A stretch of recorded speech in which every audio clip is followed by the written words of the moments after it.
أعوذ بالله من الشيطان الرجيم بسم الله الرحمن الرحيم الحمد لله رب العالمين الرحمن الرحيم مالك يوم الدين إياك نعبد وإياك نستعين اهدنا الصراط المستقيم صراط الذين أنعمت عليهم غير المغضوب عليهم ولا الضالين آمين সদাকাল্লাহুল আজিম।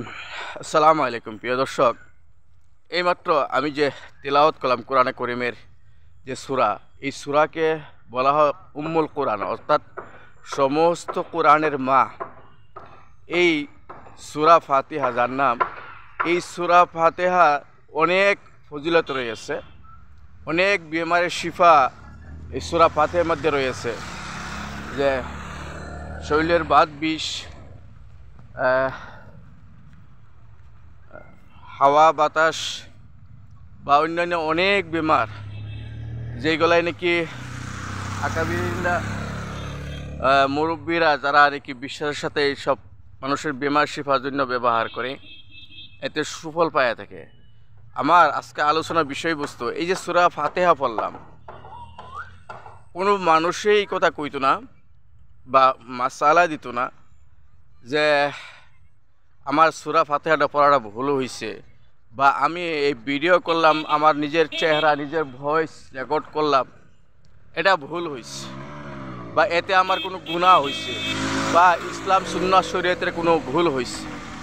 কিন্তু আপনি দেখবেন যে এই ভিডিওটার আমার অনেক এরকম মানুষ আছে নাকি, যদি আমার পরিবার থেকে যদি আমি বিচাই, তাহলে কমাস কম একদম মিনিমাম 100 মানুষের কাছে তো আছেই যে মোবাইল আছে, তারা কমেন্টস করা বা ভিডিও দেখে, কিন্তু পরিবার থেকেও 100 মানুষের কমেন্টস করতো না।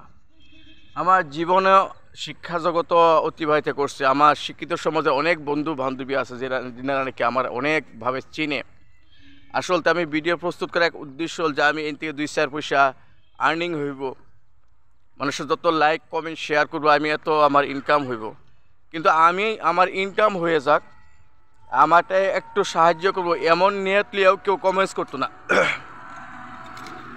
এরকম নিয়ত লিয়েও কেউ কমেন্টস করতো না। বা আমার অনেক বন্ধু বান্ধব আছে, তারাও আমাকে কমেন্টস করতো না যাতে আমি একটু আমার ইনকাম হয়ে যাক, আমার একটু আর্নিং হয়ে যাক। কিন্তু এই কমেন্টস করার, আমাকে সাহায্য করার মানুষ পাইতাম না, কিন্তু আমাকে সমালোচনা করার ক্ষেত্রে অনেক মানুষ পেয়ে যান। এর দ্বারাই আমি সহজভাবে আমার বোঝা যাইব যে আমাকে আগিয়ে যাওয়ার ক্ষেত্রে আমি মানুষ কেউ পাইতাম না, কিন্তু আমাকে পরামর্শ দেওয়ার ক্ষেত্রে অনেক মানুষ পাইতাম। এতে আমরা সবাই একটা কথা বুঝে নিই যে মানুষকে আগিয়ে যাওয়ার ক্ষেত্রে সাহায্য করার মানুষ নাও পাওয়া যেতে পারে, কিন্তু মানুষকে মুখের দ্বারা পরামর্শ দেওয়ার মানুষ অনেক আছে। তাই সহজভাবে বুঝে নিই যে আইসি একলা, জানলাবো একলা, আর যাওয়ার বাদে আমার নেক আমল শুধু আমার সঙ্গে যাইব। যেমন নাকি আমি আগিয়ে যাওয়ার ক্ষেত্রে আমাকে একটু সাহায্য করার মানুষ যখন খুঁজে পাওয়া যায় না, ঠিক তেমনইভাবে আমার নেক আমলের ক্ষেত্রে কোনো মানুষই আমাকে একটু সাহায্য করতো না। যত মানুষ দেখতেছে আমার অনেক মানুষ আছে, সব মানুষ খালি শুধু আমার হিসাবও, কাজে কর্ম একটাও পাইতাম না। এর জন্য প্রত্যেকে নিজের সিদ্ধান্ত নিজের থেকে স্থির করি, এবং ভালো কিছু আমল, ভালো কিছু কর্ম, ভালো কিছু কথা এই দুনিয়া রেখে থুয়ে যায়, যাতে মানুষে আমাদের কথাগুলো শোনার বাদে তারা যদি ইচ্ছা করে নিজেকে পরিবর্তন করবার পাইব। আল্লাহ তাআলা আমাদের সবাইকে একটু শুদ্ধ চিন্তা ধারা লিয়া কিছু রেখে যাওয়ার জন্য তৌফিক দান করুন, আমিন।